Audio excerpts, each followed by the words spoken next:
Tonight on Grady Newsource. A shooting in downtown Athens this past Saturday left 2 dead and 1 in the hospital undergoing multiple surgeries. A Grady Newsource reporter spoke with one of the victims' mothers. A bill was passed in the Senate last Thursday that redefines the rules for corporations buying up houses. Coming up, we'll explain how this can help Athens residents. The new Cafe Racer on Oak Street has finally opened, and customers are enjoying exploring the new location on the east side of Athens. All of this and more tonight on Grady Newsource. This is Northeast Georgia's only local source for TV news. From the Grady College of Journalism and Mass Communication, this is Grady Newsource.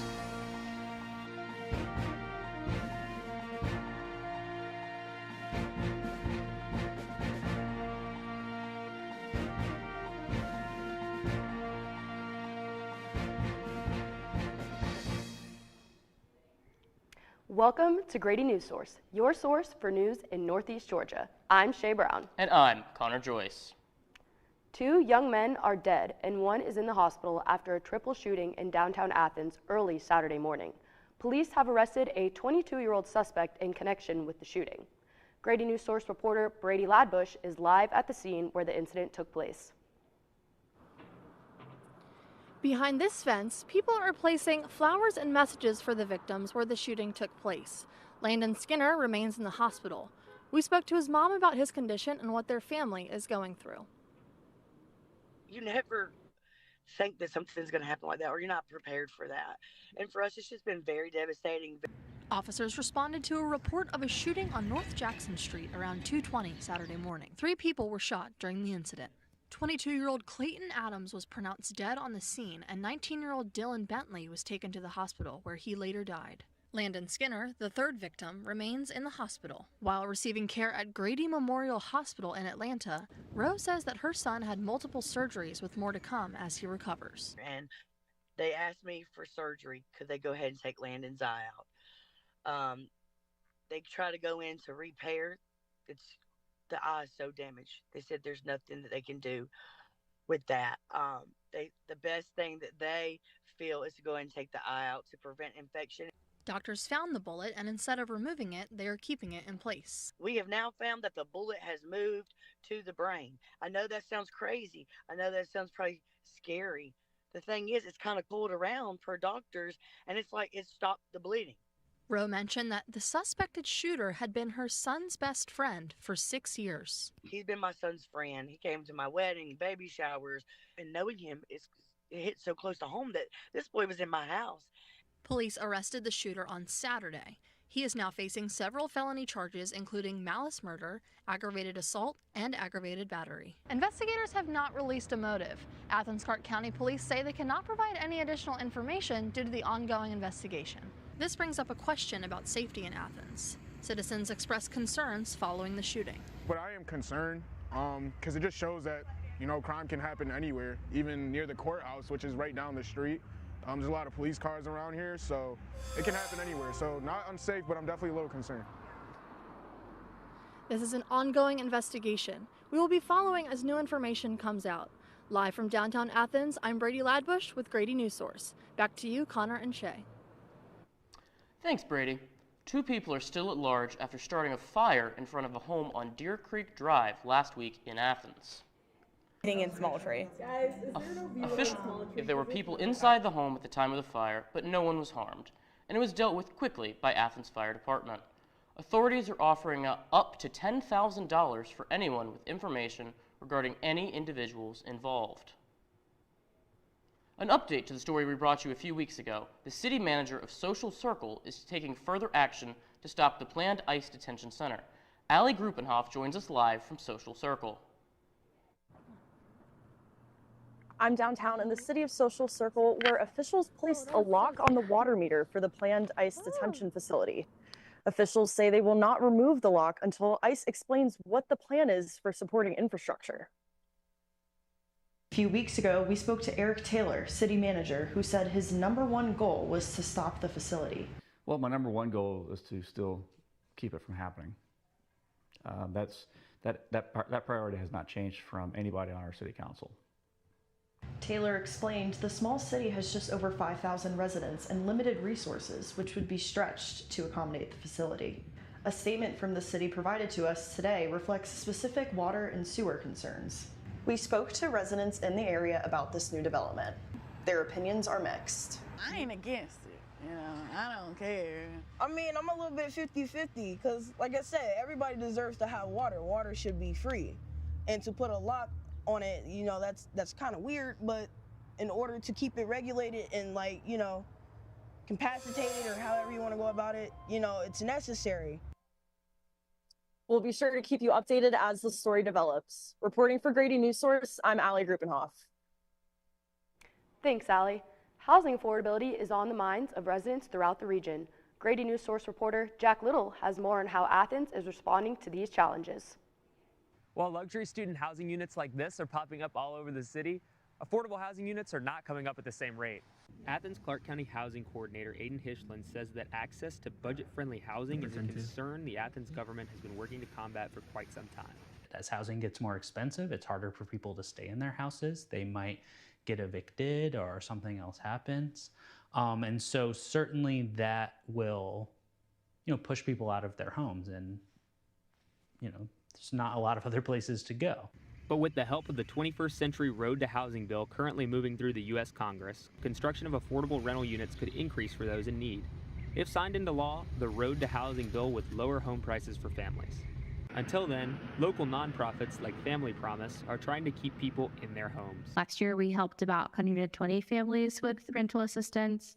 However, the need is much greater than that. We have anywhere between 30 to 40 families a month come in seeking rental assistance. More and more people are being forced to seek help because of the rising cost. The price of housing is the biggest factor to pretty much everyone's story when they come into Family Promise. The 21st Century Road to Housing bill could provide solutions to people who rely on nonprofits like Family Promise for support. For Grady Newsource, I'm Jack Little. Up next, we'll hear more about these new cameras being installed around Northeast Georgia.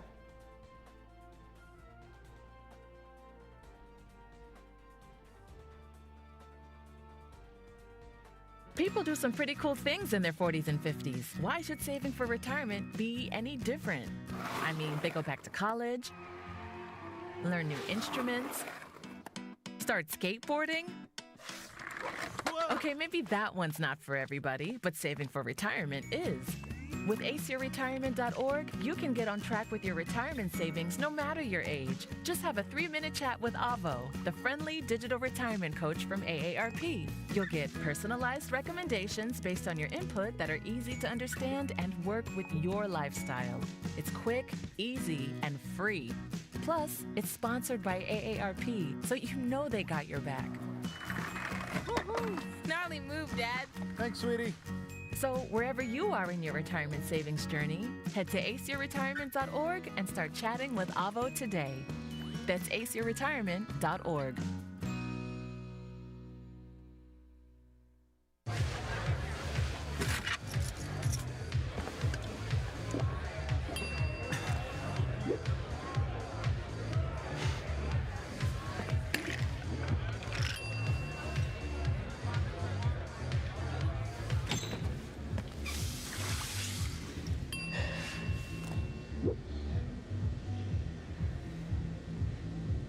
If you need to do something to feel okay to drive, you're not okay to drive. Don't drive buzzed. My Shiro doesn't always wear a cape, but she always has time for a hug, a smile, for going the extra mile. My Shiro stretches every dollar, puts in long hours, puts others first. But now it's your time, Mom.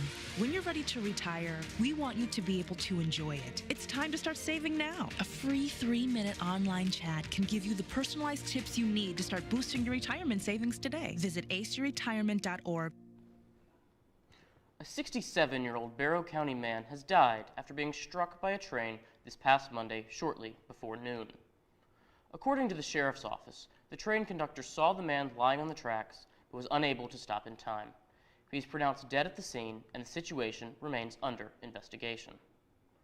A bill designed to limit public access to mugshots and police body cam footage was recently passed on the floor of the Georgia Senate. Senate Bill 482 would require people to request mugshots and body cam footage in person. It would also require them to be able to identify everyone in the footage. Advocates for the bill say it's designed to protect people from the reputational damage caused by mugshots that are posted online. But the bill has also raised concerns over First Amendment rights from people who say it would become too difficult to obtain these photos and footage. The bill awaits approval from the Georgia House of Representatives. Over the past few weeks, we've been covering flock cameras, how they work, and the discussion around them. But as more cameras pop up around Athens, the question remains, how much surveillance is too much? Reporter Andrew Otten has more. Last week over UGA's spring break, a few new cameras were installed across campus. Some are so new that they're still wrapped in packing tape. Maybe it's like monitoring speed limit or something? And for many residents, their first reaction isn't concern, it's confusion. I know with like my family, my parents, my sisters, my friends, they're like, oh, slow down here, that's a speed camera. When in reality, it's more of just mass surveillance. Flock cameras don't track speed, but they do capture every license plate, along with time, location, dents, bumper stickers, and other data. Thousands of people pass through that crosswalk every single day. Now Flock is a part of that commute, and many don't realize who's watching. There is, of course, always the risk that another government will request it, federal agencies, what have you. I think there's a lot of potential harm in the lack of controls on where this data can go, and the lack of transparency around that.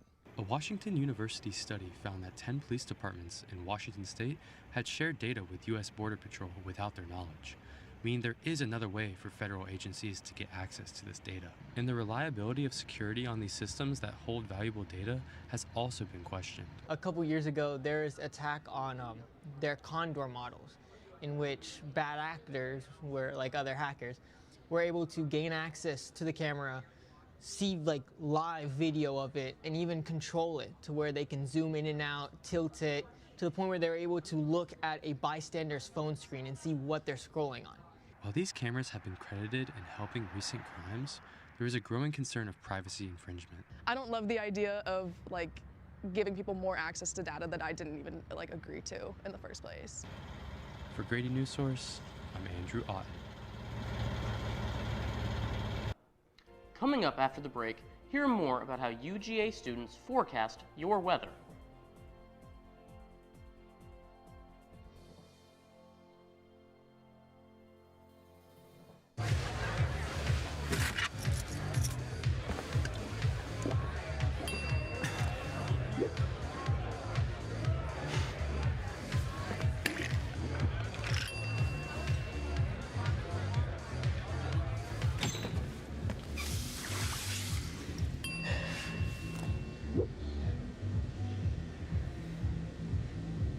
If you need to do something to feel okay to drive, you're not okay to drive. Don't drive buzzed. You're home before sunrise, on top of the house, the kids, and our future. The smell of your cooking is our alarm clock. My Shiro's day is never done. So let's start saving a little more now so we can feel prepared for retirement. A free 3-minute online chat can give us the personalized tips we need so we can live our lives to the fullest. Visit aceyourretirement.org. Julie was always a voracious reader. She'd carry 2 novels on an airplane because she'd read one on a 3-4 hour ride. And at some point, I began to notice that she would read a page and couldn't remember what she had just read, and she'd have to go back and read it again. I don't remember much these days after I read, but less does for me, and I love it.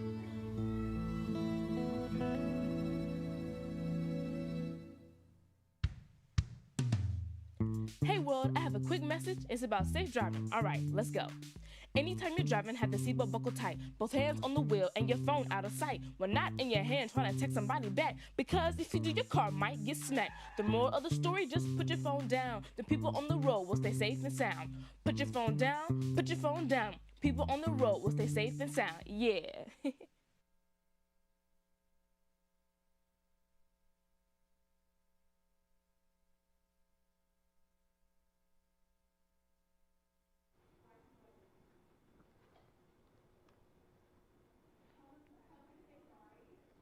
Sorry, we're having some technical difficulties, but we are back. This isn't Kansas anymore. In the aftermath of the strong weather on Monday, Grady Newsource reporter Anna Skoll went behind the scenes to see exactly what goes into your daily forecast. From unexpected storms to shifting temperatures, Athens' weather has people checking the forecast. But behind every prediction is meteorology, the science that turns physics into weather reports.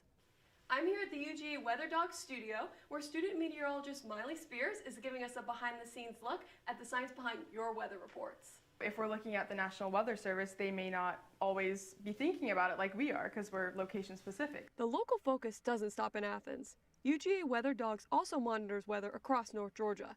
And behind that wide reach is rapidly evolving technology. To better understand how technology has changed the atmosphere of weather forecasting, we talked to the director of the UGA Weather Network, which is in charge of over 90 weather stations across the state of Georgia. The number one tool of meteorologists is computers. And as computers have changed a lot over time, so has the ability to forecast the weather. If you think about video games, right, when you're watching Pong go back and forth, that's what it used to be like. And now you've got things that are indistinguishable from human life, really. But even with all this technology, the science isn't certain. A lot of what we do is working with uncertainty, and it's just about working it out with each other and being confident in what we're putting out there for people. Those uncertain changes in the atmosphere shape the region and impact what we're seeing outside, like the cold front that hit on Monday. That warm air that's been coming up from the Gulf, which is quite warm, is now being replaced by this cold air that's coming in from the west and the northwest. And so as we shift that air mass, we're seeing a shift in the local weather. So, as the air shifts, don't be surprised if your forecast does too, because around here, the weather likes to keep you guessing. For Grady Newsource, I'm Anna Skoll. If you're looking to decorate your home or find the perfect gift for someone, the Dodd Market is making its return. Located at Lamar Dodd School of Art on UGA's campus, it'll be open this Friday, March 20th, from 11 a.m. to 5 p.m. Twice a year, art students can showcase and sell their own work for 100% of the commission. It's a great way to support local artists while they're in their element. So head on down there later this week and check out some of the great pieces that'll be on display. Big changes are coming for recycling in Athens. Reporter Jack Cooney has an update on the proposed new processing facility. Reduce, reuse, remodel. The Athens-Clarke County Solid Waste Department is planning to construct a brand new materials recycling facility, as well as relocate the Center for Hard-to-Recycle Materials. A materials recycling facility is a plant that sorts recyclables like paper, plastics, and glass, while the Center for Hard-to-Recycle Materials deals with trickier items like batteries and light bulbs that may cause issues at the MRF. The average lifespan of an MRF, or MRF as it's affectionately known, is 15 years. The one in Athens is twice as old, opening its doors in 1995. The new MRF will be located next to the current Athens-Clarke County landfill on Lexington Road, making things much more streamlined. If a truck was to come in with a load of cardboard headed for the landfill, we could say, actually, do you mind going next door? Because we would rather recycle that cardboard. One of the improvements the new facility will house is integrated AI, meaning robots will help sort the recyclable material, similar to this example from AMP Robotics. So it can tell a number 1 plastic, which would be like a water bottle or soda bottle, versus a number 2 plastic, which would be HDPE or a laundry detergent bottle. But construction has faced challenges, like inflation and a loss of grant money, leading to budget cuts and delays. Hunter Murray, a 4th-year UGA student and Athens resident, is in support of the new MRF and spoke highly of the recycling system in Athens-Clarke. I think it's an investment worth making. I think especially because like Athens and all the places I've lived is like the best model of recyclable policy. The project was originally proposed in 2020 and they hope to be up and running in the next 2 years. For Grady Newsource, I'm Jack Cooney. Many college students turn to plasma donation as a quick way to make a few bucks. Grady Newsource reporter Amelia Durden has more. College student Clint Strickland enjoys going out on the town with his friends. Plasma donations help him pay for it. It's just whenever, if I know something is coming up, like if I want to go downtown with some friends, I make sure I plan ahead just so I could spend money without necessarily spending the money I already have. Strickland is one of millions of plasma donors that have made the United States the world's largest plasma producer, a statistic that raises concerns. The United States is one of only 5 countries that allow donors to be paid for their donations. Adding a financial incentive has motivated more people to donate their plasma and helps to fill a growing need for plasma. They'll be used for research for different types of vaccines a lot of times. They are used for, and very important for burn victims and their recovery process. And then there's one of the bigger diseases that it goes to is a blood disorder called hemophilia. This also means that plasma donation centers are popping up in areas.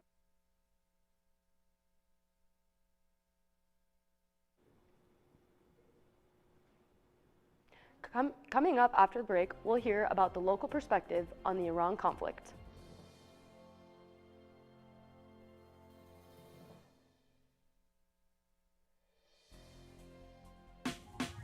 Last week, Brandon met a girl on a dating app.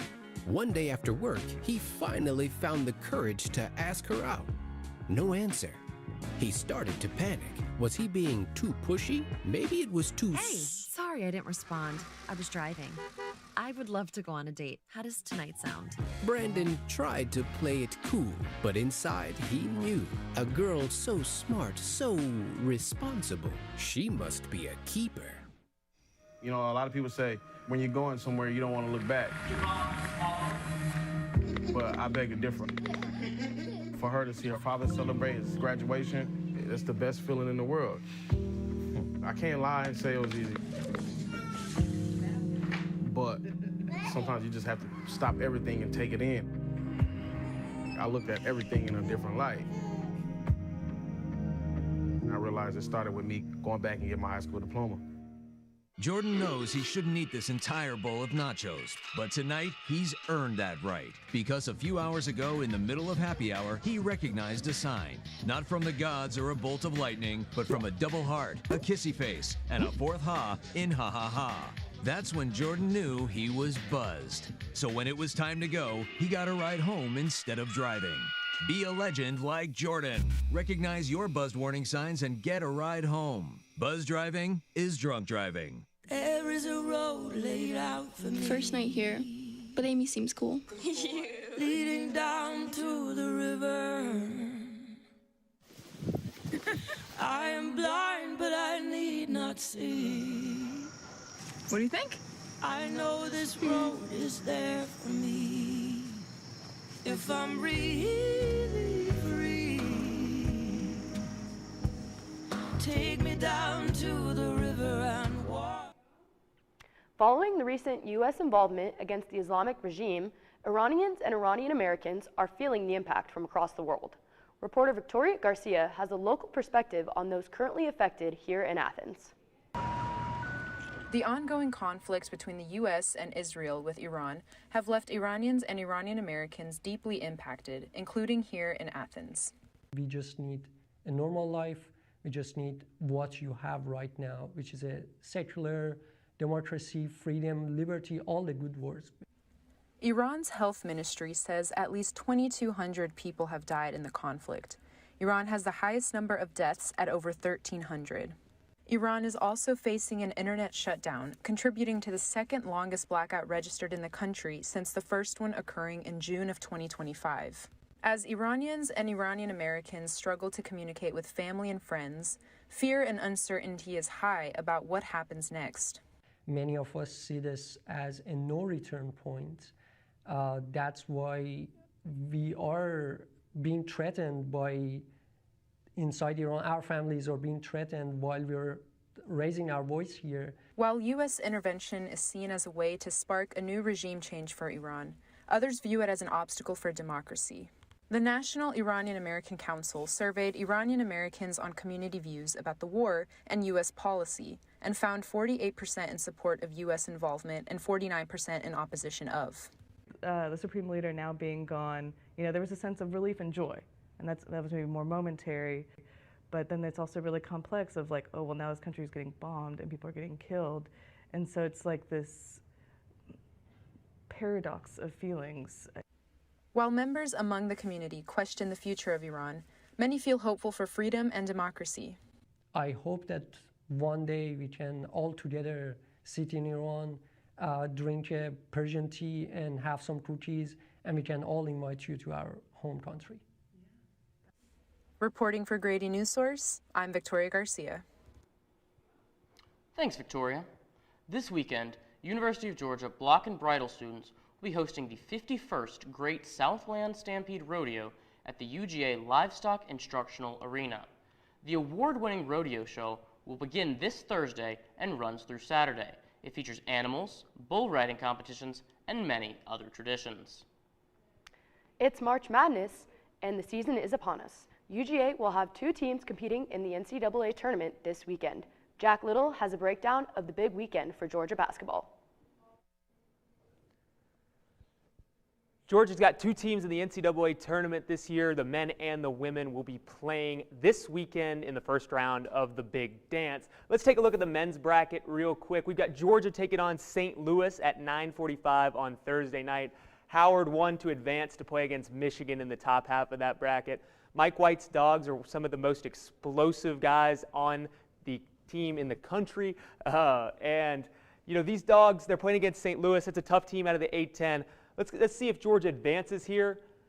They would face Michigan in the second round.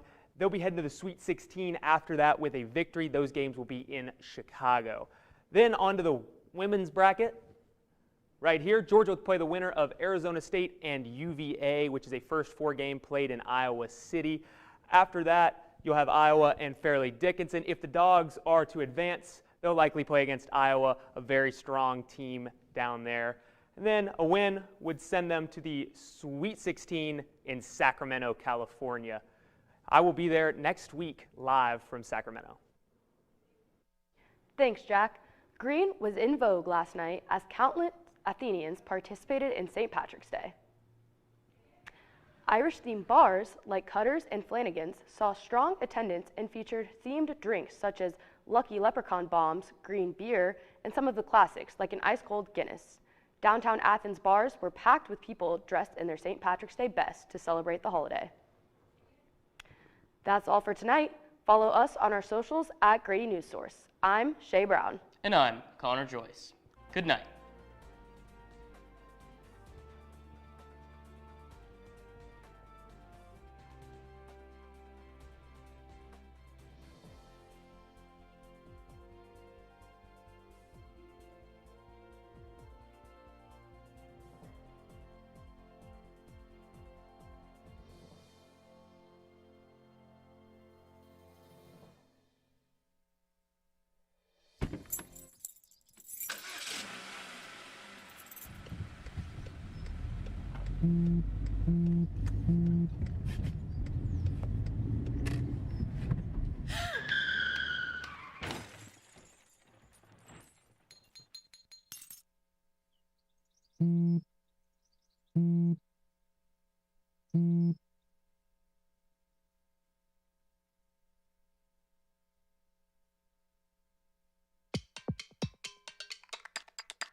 We scored? Yeah, we scored. We're going to the playoffs. I can't believe I missed that. Every time I'm buzzed, I spend too much time on my phone. What? I should take your phone away. No. I'll call for a ride. Hey, why does my face look like that? I'm playing with these new face filters. Okay, you know what? Yep, that's mine. I'm gonna need that back. No. Kevin!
there was a lot of changes happening in real time.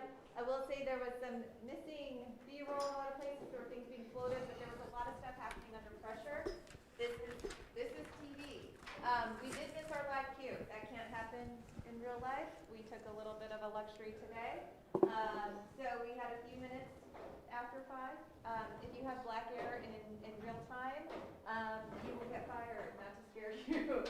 So we have to be on time. Our packages did not get in on time today. No one really did. There were maybe 2. So really, we have to be on time because of that. We had an awesome tech team. Yes.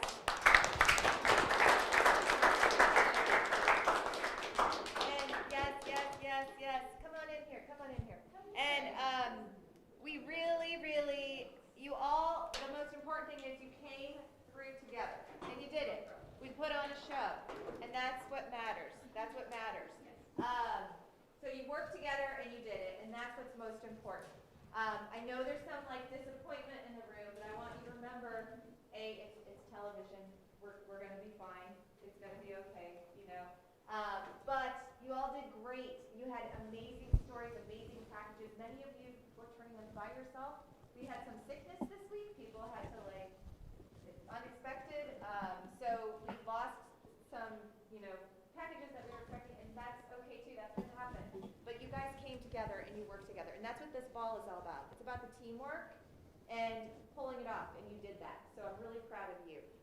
For our tech team, we had we had a very, very close vote. We had quite a few people voting for each other. Kyla, you ready? Yeah.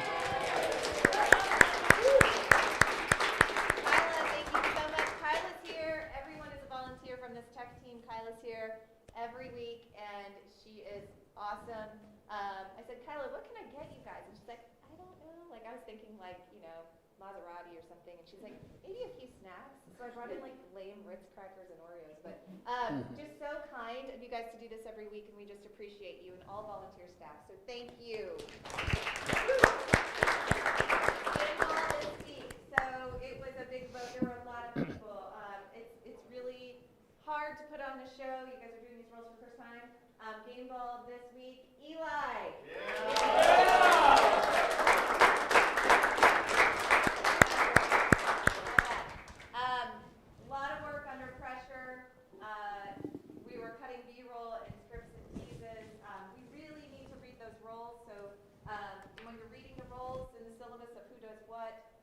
Anchors need to write pre-show teas and do that, so let's really be on that. So we were putting it in last minute, but Eli came through.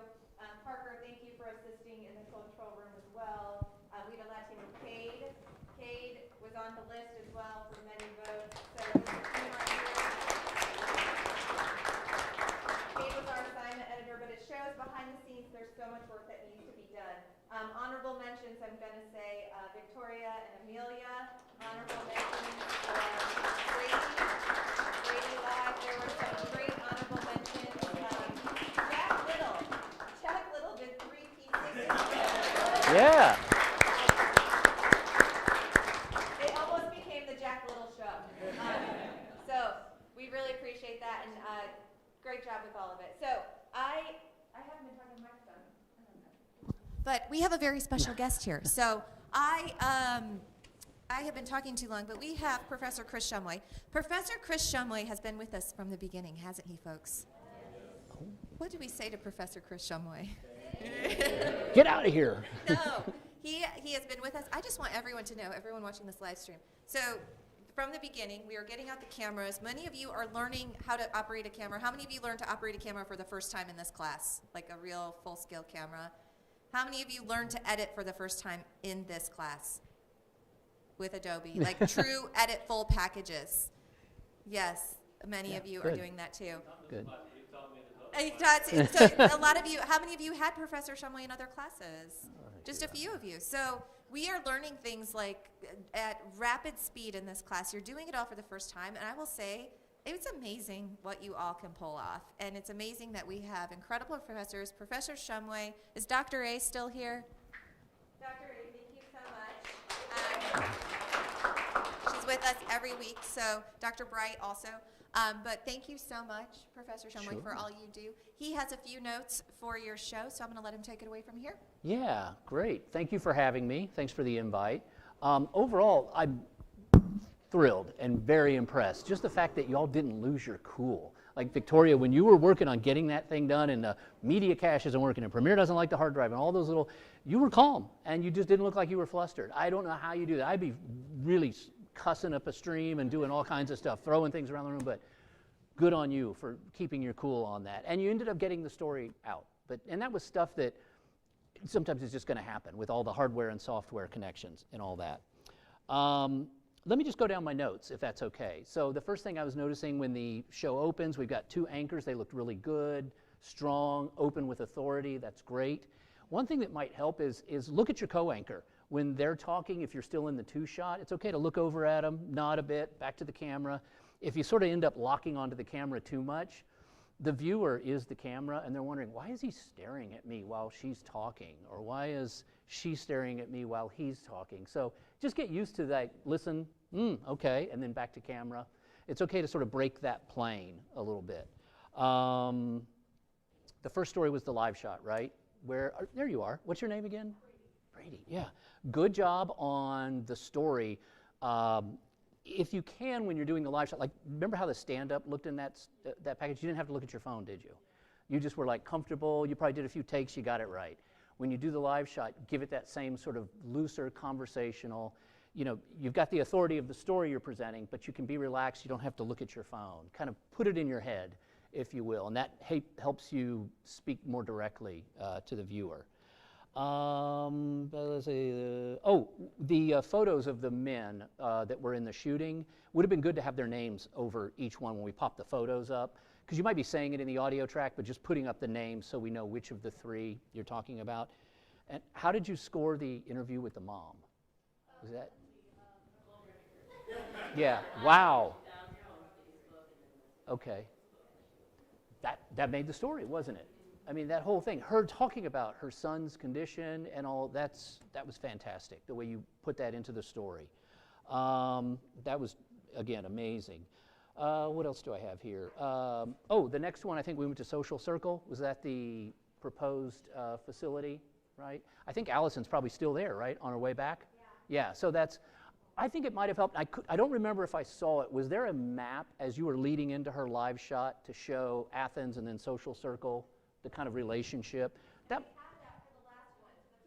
Yeah, that might have helped, just to have a quick locator that, or even to just say, you're right in the lead, that people in Social Circle, residents in Social Circle, some 60 miles from Athens, are concerned about, et cetera.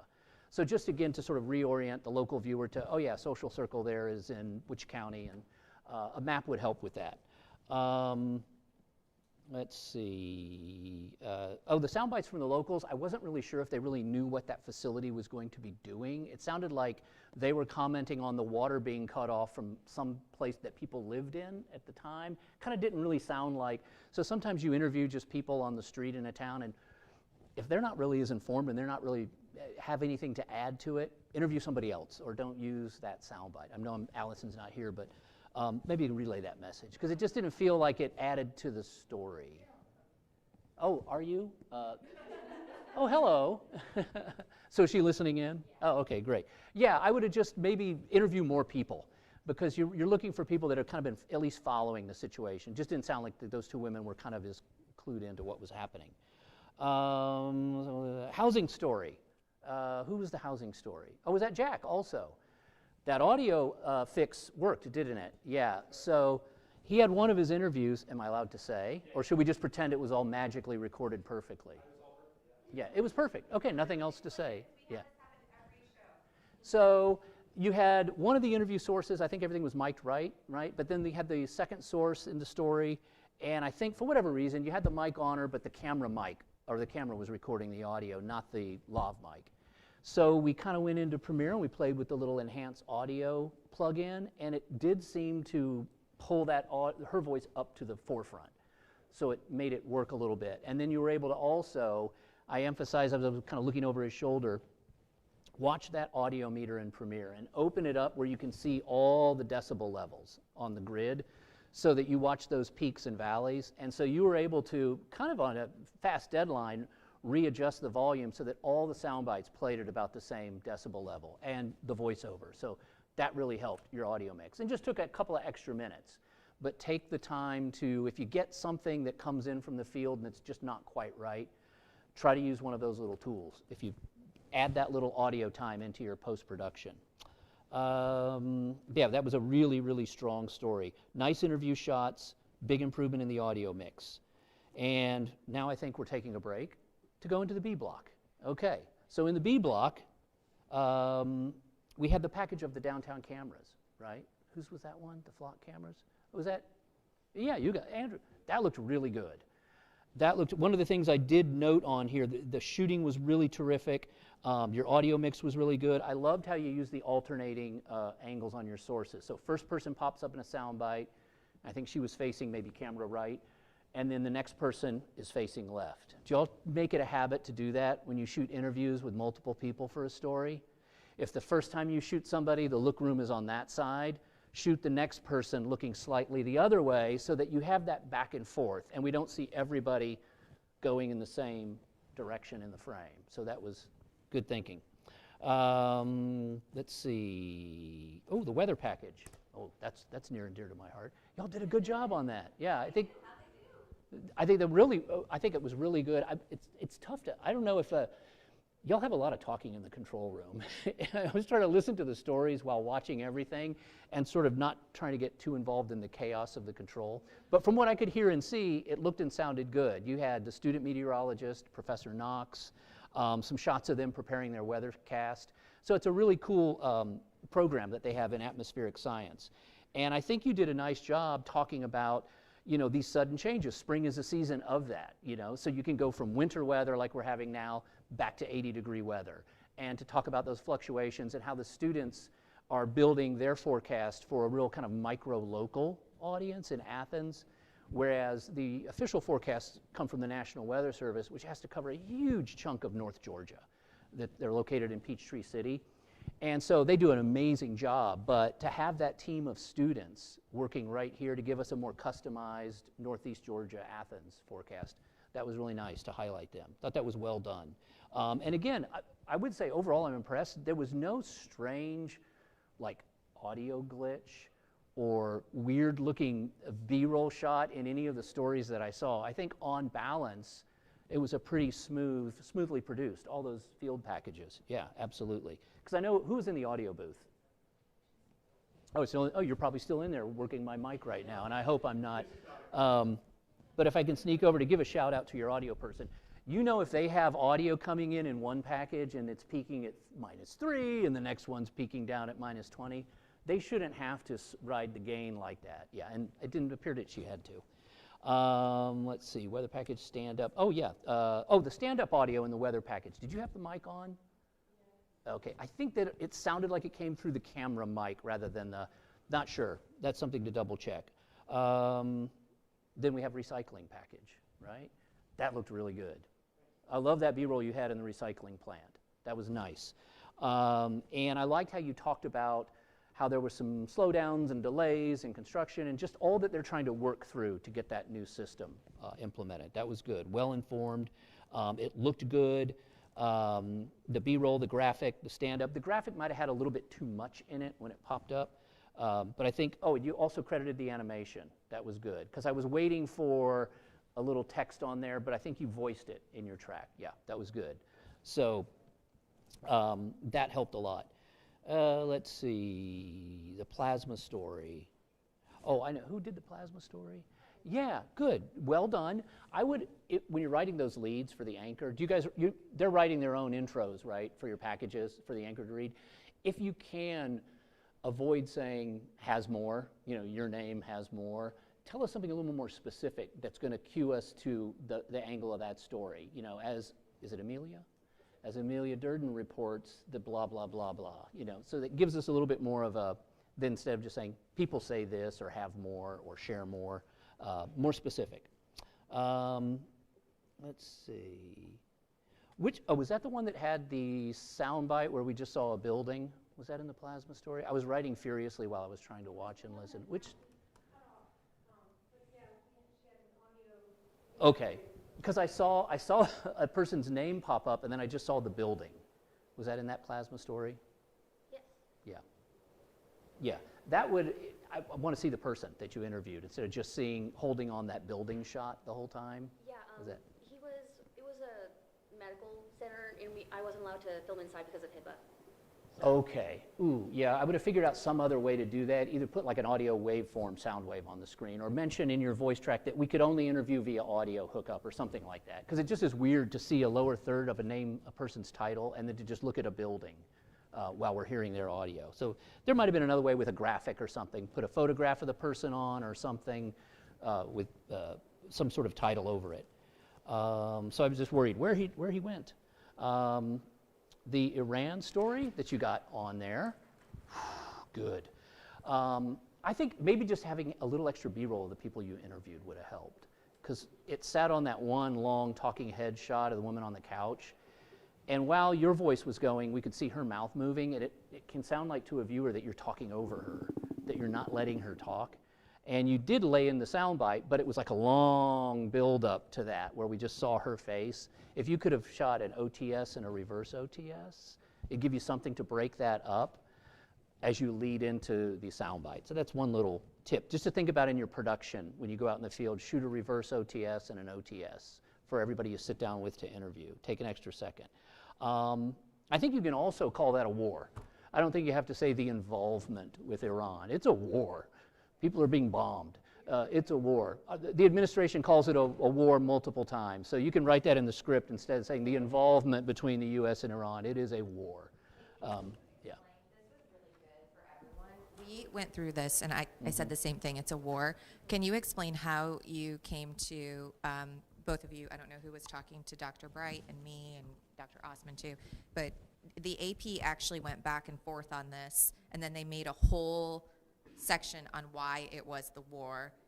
Can you just explain how you guys came to the because you did call it a war a few times, but just explain that part of this, how we fact check and why we went with the Associated Press war to what Professor Shumway's saying. Yeah.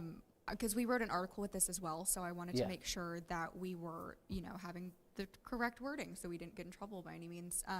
So I talked to Dr. Osman because, international reporting, she would have a good idea on that. And we follow, I guess, the AP rules when it comes to, yes. And so, yes, they went back and forth on it, and then they ruled it not that long ago in another article that we were looking through. So we went exactly with that. Yeah, with the word involvement in the anchor lead, I wouldn't have said involvement, because I'm involved in this room right now, but I'm not bombing anybody. Yeah. And this is so a lot of the anchor intros, just make sure you're fact checking each other. But this was a really important point because we went through it, and then the anchor intro was kind of an afterthought, and that's what happens a lot of times. But we went through all these checks and balances, so let's call it a war. But it was a really good exercise of a lot of us, we were talking to 4 different professors. I was saying absolutely it's a war. Usually you wait, so we had an interesting conversation, like an administration will declare a war. So the AP grappled with this too, so this is a really interesting journalism conversation for everyone to think about. But yes, absolutely go with, we do go with AP standards, so a good point. And then don't make the anchor intro an afterthought. That's a really important, that's the intro, that's the front door to welcome someone into your home. That's the anchor introduction. And this is where anchors too, fact check, question things, so double up because you're turning a package and it's stressful and, you need all hands on deck. So thank you, that was a great comment. Yeah, even the use of the word conflict in the anchor lead, I know in the body of the package you had it well spoken, but yeah, just avoid those sort of softer terms if there is a more accurate, correct word to use. Lastly, the St. Patrick's Day. What temperature is Guinness supposed to be served at? Oh my God, that was my fault. What did it say in the script? Ice cold Guinness? Sorry, that's my only. I did not know that, and I should have fact checked it. A perfectly poured Guinness, maybe not an ice cold Guinness, would have been good. Okay. Yeah. Because I don't know, they would kick you out of any really good Irish pub if you asked for an ice cold Guinness, I bet. Okay. That's what I had in my notes. Sorry, I wanted to close with that. That's okay. You're off the hook. Yeah. Yeah. But again, I thought this was overall, this was a terrific job. I'm really impressed. Again, it's just at how well you all keep your composure. Keep it up. You've got, what, a month left? Don't take your foot off the gas. Just keep going. And you're going to create this great body of work for your portfolios and your resumes. You're going to have so many pieces with from different platforms that you're putting together, from the Grady Daily stuff to the horizontal package, all the other verticals. So it's going to be really impressive, the body of work you've created this semester. So cheers to you. Cheers. Yeah. Okay, and yes. Did I go too long? No. We're going to have a little Q&A, though. What questions do you have for Professor Shumway? Or thoughts, anything you want to relay? Things are Jack. Go ahead. Is there like a good way to get like quicker with editing on Premiere and stuff like that? Use the keyboard. Okay. Use the keyboard. I think a lot of it starts with just your organizational scheme, like how you lay everything. You ever watch the show The Bear? Do y'all watch The Bear? A great show, isn't it? It's terrific. Do you see those scenes in the kitchen where every ingredient is measured out and the containers are labeled? How meticulous they are that chefs do? Because once dinner starts, you're in a hot kitchen cooking food that has to go out to diners at the perfect serving temperature and everything. The dish has to be just right. So they spend all day on the mise en place, everything in its place to be prepped. So if you kind of just go in with a routine of everything's prepped and organized, then when you put it all in the software, or even within Premiere, you work within a sort of an organized layout and workflow, that will speed up some things. It may take a while to get used to doing it, but once you do it, your muscle memory will take over. And then while you're in the actual task of editing, I think using those the text panel is really helpful for pulling sound bites down.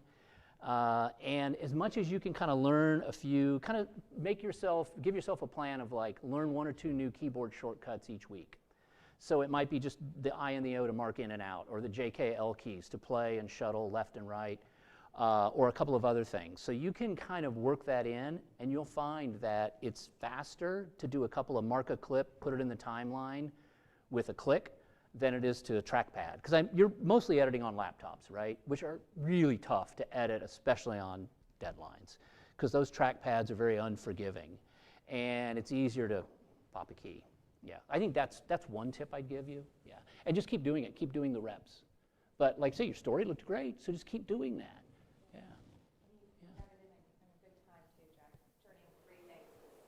Really impressive. One more question. Got 2 minutes Anybody? left.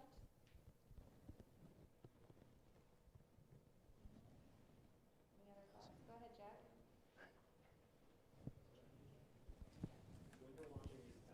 Yeah. No, it's on. Go ahead. Keep going. It's not in here. It's a microphone, so they hear it through the. Go ahead. Jack. When you're watching these packages and Yeah. you're looking at B-roll, what's something that stands out to you as like, yes, great, I'm so glad Yeah. they did that, and what's something that you see as like a big pet peeve, like? There was a high angle shot that I really, really liked. So that idea of moving the camera around, let the viewer, so when you go to a sporting event or a concert, you buy a ticket, you get stuck in one seat, right? Wouldn't it be cool to move down to the 50-yard line for a couple plays, or maybe go stand over here or sit over there? We don't get to move and change seats, but when we shoot B-roll, we're sort of taking the viewer through the venue and allowing them to change their seat. So we're letting them see it from ground level down as the conveyor belt goes by, or even low angle to that.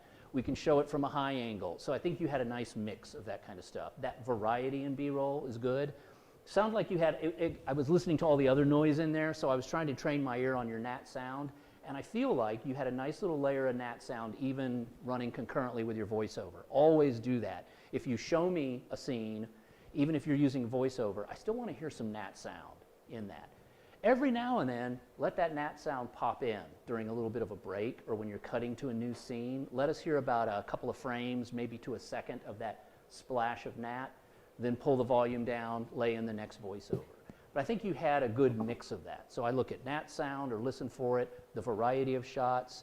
And cutting on movement is another important thing. If you show workers pushing something down a line on the conveyor belt, and you've got a worker and their hands go this way, cut to the next angle of where their hands would go, and the gesture flows right through. So you get this nice little smooth back and forth. I think that helps if you're editing chunks of B-roll together. That's what I'd be looking at, yeah. With the studio that we were shooting, it was kind of a situation where it's like, all right, we have a computer monitor. Right, It's like, right. But it's important to show it because it is their technology. It's not Yeah. to do it, but it's like there's nothing half good. Oh, there's always something happening. There was a forecaster in there, right, preparing their segment. You shoot what they're doing. It might be them just studying a monitor, but you get a shot from this angle looking at their face. You get an over-the-shoulder shot of them, and we see the weather screen that they're looking at with the data or the map they're making. And you shoot a hand click on a mouse. You shoot, I mean, you can, all those things, they're going to be doing repetitive gestures. So if you kind of move around to different positions, and if I catch that click over here or pushing that button in a medium shot, and I also catch it later in a tight shot, boom, boom, I have a cut, don't I? Cut from the medium to the tight, it finishes the gesture. Without any of that having to be staged. You know, it's all sort of just flowing. So I think it's the old, do you remember the Wayne Gretzky thing that I used to say in class? Skate, don't chase the puck. Skate to where the puck is going to be. So when you're sort of filming a scene, oh, it's somebody, oh, it looks boring, they're just sitting there in a weather studio. No, this is exciting. This is hockey. This could be something fascinating. So if I'm noticing that their gestures move in a certain way, if I just keep skating into position, put the camera where it needs to be, then I'll catch that action coming into the frame. So that helps. Even in the most simple scenes, I've seen stories where there's this famous piece that this Boyd Hooper, this legend of reporting that I've talked about endlessly in class, he did a story about an old man who prepared taxes for poor people and for people with low incomes, and he just loved doing this. And the story is just a guy sitting in a room doing people's taxes and filling out forms, and it's the most incredible B-roll you've ever seen. Because they moved the camera all over the place, they had a wireless mic on the guy the whole time, so every time he's interacting with clients, there's all this beautiful sound, laughing, chuckling, saying, how are you? So anyway, that kind of a thing. Put a mic on the person while they do their forecast, because they may go, oh boy, look at this front. They might just say something. Gives you a nice little pop of sound you can add. So I guess that's kind of one tip for when you look in something that feels static, it'll come to life. Yeah. What else? All right, can we give that for... All right. Thank you for inviting me. Thank you.